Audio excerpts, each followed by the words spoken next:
Hello friends, రేపు రాబోయే complete episode ఇప్పుడు వీడియోలో చూస్తారు. వీడియోలోకి వెళ్ళిపోతే కాంచన ఆటోలో వచ్చేస్తుంది.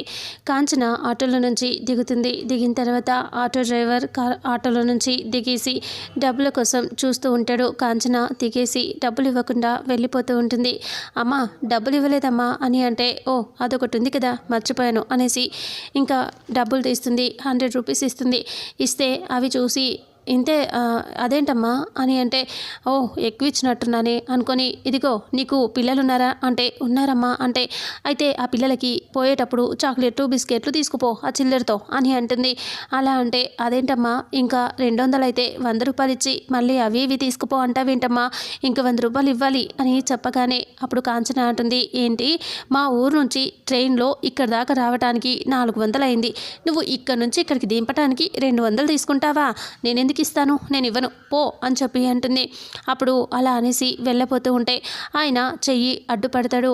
చెయ్యి అడ్డు పెట్టడంతో ఇలా అంటూ ఉంటుంది, ఏ ఏంట్రా నా మీద కన్నేసావా ఏంటి, నాకు చెయ్యి అడ్డు పెడుతున్నావు, అంటే నా మీద చెయ్యొద్దామనుకుంటున్నావా, నాకు లైన్ వేస్తున్నావా అని అంటూ, ఇప్పుడే పోలీసులకి ఫోన్ చేస్తానుండు నీ సంగతి చెప్తాను అనేసి ఫోన్ తీసుకొని చేయబోతూ ఉంటే, అమ్మ నీకు దండమమ్మ, వద్దు నీ డబ్బులు వద్దు ఏమొద్దు, నువ్వు తీసుకోమా నీ బ్యాగ్ తీసుకో వెళ్ళిపో అనేసి ఇంకా పంపించేసి ఆటో డ్రైవర్ వెళ్ళిపోతాడు. నాతోనే పెట్టుకుంటావా, ఈ కాంచనతో పెట్టుకుంటావా నువ్వు అని సీరియస్గా కాంచన తిట్టేస్తూ ఉంటుంది. అలా తిట్టేసి అక్కడి నుంచి కాంచన వెళ్ళిపోతుంది.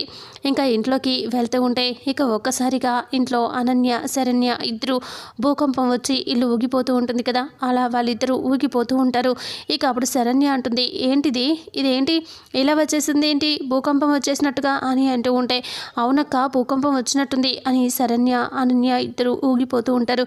కాసేపటికి కూల్ అయిపోయి, ఏంటి ఇలా జరిగింది అంటే భూకంపం వస్తుందేమో అక్క అంటే, నాకు అలాగే అనిపించింది అని అంటూ ఇద్దరు అనుకుంటారు. ఆ తర్వాత అనన్య బయటికి వస్తుంది. వచ్చేసరికి కాంచన అక్కడే ఎదురు రావడంతో అనన్య ఒక్కసారిగా వెనక్కి వెళ్దామని తడబడిపోయి, ఇలా వచ్చిందేంటి అని అనుకుంటూ ఉంటుంది. అప్పుడే కాంచన ఇలా అంటుంది, ఏందమ్మీ ఎక్కడ పోతున్నావు, నేను వస్తున్నా కదా కనిపిస్తలేనా నీకు అని అంటూ ఉంటే, కనిపిస్తున్నావు పెద్దమ్మ, ఇప్పుడు ఎట్లున్నావు బాగున్నావా అని అంటుంది. అలా అంటే, బాగానే ఉన్నా, ఏడికి పోతున్నావే అని అంటే, ఇలా బయటికి వెళ్ళొద్దామని అని అంటే, ఓ అప్పుడే బయటికి వెళ్తావా, సరే సరే వెళ్ళేటప్పుడు గొడుగు తీసుకెళ్ళు, మళ్ళీ నల్లగా అయిపోతావు, రేపు నిశ్చితార్థం కదా అని చెప్పేస్తుంది. అప్పుడు అనన్య అనుకుంటుంది, ఇదేంటి నాకు నిశ్చితార్థం అంటుంది అని అనుకుంటూ అనన్య అక్కడి నుంచి వెళ్ళిపోతుంది. ఇక లోపలికి వెళ్ళేసరికి శరణ్య వస్తుంది. పెద్దమ్మ ఇప్పుడే నా వచ్చింది అంటే, ఎలా ఉన్నావో అని అడగడంతో, ఎలా ఉన్నానే బాగానే ఉన్నాను కదా, రోడ్డు పక్కన గుడి పక్కన కూర్చుని బిచ్చం అడుకునే వాళ్ళలాగా అమ్మ వేయండి అయ్యా వేయండి అని అడుగుంటున్నానా, అలా కనిపిస్తున్నానా నీకు అని అంటూ ఉంటే, అలా అనలేదు పెద్దమ్మ అంటే, మరేంటి చూస్తున్నావు, ఇంకా వచ్చిన వాళ్ళకి కాఫీ టీ కూల్ డ్రింక్ ఏమైనా ఇవ్వాలని ఉందా, ఏదైనా జ్యూస్ పట్టుకురావాలి, ఏదైనా కాఫీ టీ తేవాలి అని ఆలోచించకుండా లేని ప్రశ్నలు ఎందుకు వేస్తున్నావే అని తిట్టడంతో, అప్పుడే శరణ్య జ్యూస్ తీసుకొస్తాను ఉండు అనేసి లోపలికి వెళ్ళిపోతుంది. అప్పుడే అలా దివాన్ మీద కూర్చోగానే ఫోన్ వస్తుంది. ఫోన్ తీసుకొని, హలో ఎవరు అని అంటుంది. అవతల నుంచి ఆనంద ఫోన్ చేస్తుంది. మీరెవరు అని అంటే, నాకు ఫోన్ చేసి నన్నెవరు అంటావా అంటే, విశ్వనాథం అన్నయ్య లేరా అంటే, ఉన్నాడు, లాయర్ కోసం ఫోన్ చేసావా, ఓ ఏం కేసు, నీ మొగుడుతో నీకు విడాకులు కావాలా, మీ అత్త వాళ్ళతో ఏమైనా గొడవలు ఉన్నాయా, చెప్పు నాదో సమస్య చెప్పు అని కాంచన అరుస్తూనే ఉంటుంది. అలా ఆ కాంచన మాటలు విని ఒక్కసారిగా షాక్ అయిపోయి ఆనంద, ఒకసారి అన్నయ్యకి ఫోన్ ఇస్తావా అంటే, లేదు నీకేం కావాలో చెప్పమంటే, ఫోన్ ఇస్తావా అంటావేంటి, ఎందుకు ఇవ్వాలి, నేను నాతో విషయం చెప్తే చెప్పు లేదంటే ఫోన్ పెట్టేయి అని ఫోన్ పెట్టేస్తుంది. ఇక అప్పుడే ఒక్కసారిగా ఆనంద షాక్ అయిపోతుంది. ఇక వెంటనే పైనుంచి శరణ్య వాళ్ళ అమ్మ నాన్న ఇద్దరు వస్తారు. ఇక శరణ్య జ్యూస్ తీసుకొని వస్తుంది. ఇదిగో పెద్దమ్మ జ్యూస్ అంటే జ్యూస్ తీసుకొని తాగిస్తుంది. తాగిన తర్వాత అలా కూర్చుంటుంది సీరియస్గా. అప్పుడే శరణ్య వాళ్ళ అమ్మ నాన్న వచ్చేసి, ఇప్పుడే నా రావటం అంటే, మరి ఇంకెప్పుడు వచ్చింది చూడు, ఇప్పుడు వచ్చానో లేదో మనశ్శాంతి లేకుండా పోయింది మీ ఇంటికి రాగానే అని అరుస్తూ ఉంటుంది. మళ్ళీ ఏమైంది, ఇప్పుడు వచ్చి రాగానే ఎందుకు అరుస్తున్నావు అని అంటూ ఉంటే, ఇంకా ఏం చేయాలి నేను, చూడు ఇప్పుడు రాగానే ఒక దరిద్రపతి ఫోన్ చేసి నన్ను ఏవేవో ప్రశ్నలు వేసింది, నేనేదో లాయర్ కోసం చేసింది ఫోన్ అని, ఏం కేసు అని అడిగాను అంతే, అది నన్ను ఏదేదో తిట్టి పెట్టేసింది అని, ఇలా వచ్చాను కదా అప్పుడే ఇన్సల్ట్ జరిగింది నాకు అని అంటూ ఉంటే, ఎవరు ఫోన్ చేసింది అని అంటూ శరణ్య వాళ్ళ అమ్మ అడుగుతుంది. ఎవతో ఆనంద అంట. అని చెప్పగానే ఒక్కసారిగా ఏంటి ఆనందన అనేసి విశ్వనాథం పక్కనే ఉన్న ఫోన్ తీసుకొని టెన్షన్ పడుతూ చూస్తాడు.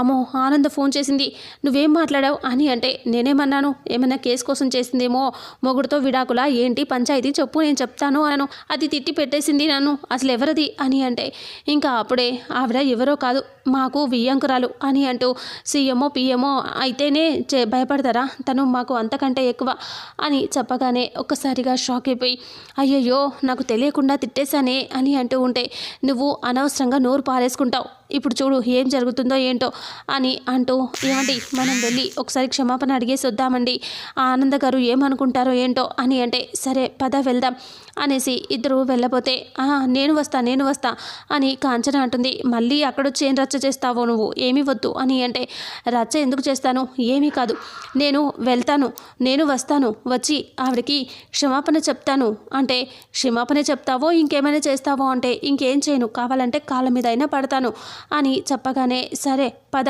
అనేసి అక్కడి నుంచి ముగ్గురు వెళ్ళిపోతారు. ఇక శరణ్య టెన్షన్ పడుతూ ఉంటుంది, వాళ్ళు ఏమంటారో ఏం జరుగుతుందో అనేసి. ఇక శరణ్య అలా కంగారుగా అక్కడి నుంచి వెళ్ళగానే అనన్య అలాగే ఇంట్లో ఉండదు కదా, శరణ్య లోపలికి వెళ్ళి కంగారు పడుతూ ఉంటుంది. ఇక ఇక్కడికి వెళ్తారు కదా, ఇక దర్శన్ దగ్గర ఈ పెళ్ళిని ఎవరూ ఆపలేరు అని అనన్య చెప్తుంది శరణ్యతో వచ్చి. అప్పుడు సమీర ఇలా అంటుంది దర్శన్తో, నేను ఆపుతాను అనేసి కారులో నుంచి కత్తి తీసుకొని చెయ్యిని కట్ చేసుకోబోతుంది. ఇక అప్పుడే దర్శన్ ఇలా అంటాడు, ఆగు సమీర ఎందుకు ఇలా చేస్తున్నావు, ఆగు అని అంటూ ఆపుతూ ఉంటాడు. ఇక అప్పుడే ఇక్కడేమో లోపలికి వచ్చేస్తారు, ఇంకా ఇంటి దగ్గరికి వచ్చేస్తారు ఆనంద వాళ్ళ ఇంటికి శరణ్య వాళ్ళ అమ్మ నాన్న కాంచన ముగ్గురు వస్తారు. వచ్చేసరికి ఇంట్లో హాల్లో అందరూ ఉంటారు. అందరూ వచ్చి విశ్వనాథంని నమస్కారం చెప్పి పలకరిస్తారు. ఇక వాళ్ళంతా వచ్చి హ్యాపీగా మాట్లాడుతూ ఉంటే ఇంకా పైనుంచి ఆనంద వస్తూ ఉంటుంది. ఆనందని చూడగానే కాంచన నక్కి వెనక్కి దాక్కుంటుంది. ఇక అప్పుడు భయపడుతూ చూస్తూ ఉంటుంది. అమ్మో ఇదేంటి నిండుగా అలంకరించుకున్న అమ్మవారిలా ఉంది, నేను అనవసరంగా తిట్టేశానా అనేసి అలాగా చూస్తూ ఉంటుంది. ఇక అలా పైనుంచి వచ్చేస్తూ ఉంటే ఇంకా తను మాత్రం అలా టెన్షన్ పడుతూ చూస్తూ ఉంటుంది.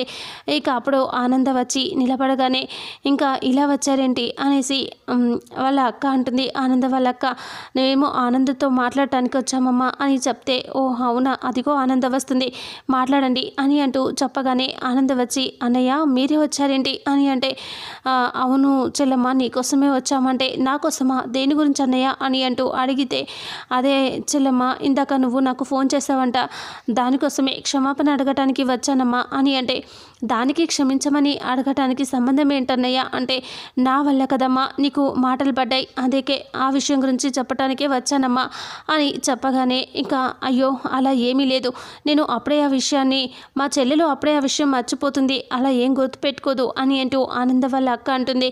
అలా అనేసరికి ఏం ఉన్నా సరే క్లారిటీగా ఉండాలి కదమ్మా, అందుకనే నేను ఈ విషయం గురించి క్షమాపణ అడుగుదామని వచ్చాను అని అంటూ ఉంటే అసలు నాతో మాట్లాడింది ఎవరు అని ఆనంద అంటే అప్పుడు చాటుగా దాక్కుని చూస్తూ ఉంటే ఇంకా ఎందుకు దాక్కుంటున్నావు రా ముందుకి అని శరణ్య వాళ్ళ అమ్మ అంటుంది. అప్పుడే కాంచన ముందుకు వచ్చి ఇలా నవ్వుతూ చూస్తూ ఉంటుంది.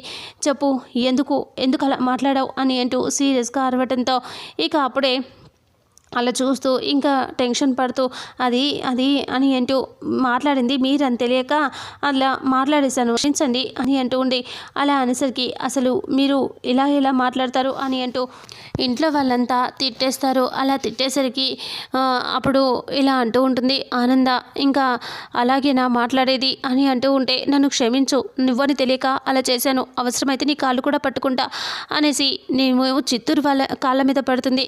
అప్పుడు ఆనంద లే పైకి లే అని అంటుంది. ఇక అప్పుడు చెల్లమ్మ మనసులో ఏది పెట్టుకోకు అంటే నేను చెప్పాను కదా ఆనంద ఎప్పుడో మర్చిపోతుందని అని ఆనంద వాళ్ళ అక్క అంటే అవునన్నయ్య నేను తప్పు ఒకరు చేస్తే శిక్ష ఇంకొకరికి విధిస్తానా అని అంటుంది ఆనంద. అదే చెప్పడానికి వచ్చిన, నేను అన్నా కదా అని చెప్పి మా అమ్మాయిని మీ ఇంటి కోడలుగా చేసుకోకుండా పోయావు అని కాంచన అనేసరికి నేను అలా చేయను, ఒకరు చేసిన తప్పుని ఇంకొకరి మీద నేను రుద్దను అని ఆనంద అంటుంది. అప్పుడే కాంచన అలా చూస్తూ ఉంటుంది ఇంకా మళ్ళీ చాటుగా. ఇక అప్పుడే అక్కడ టెన్షన్ పడుతూ నిలబడటంతో ఆనంద ఇలా అంటుంది.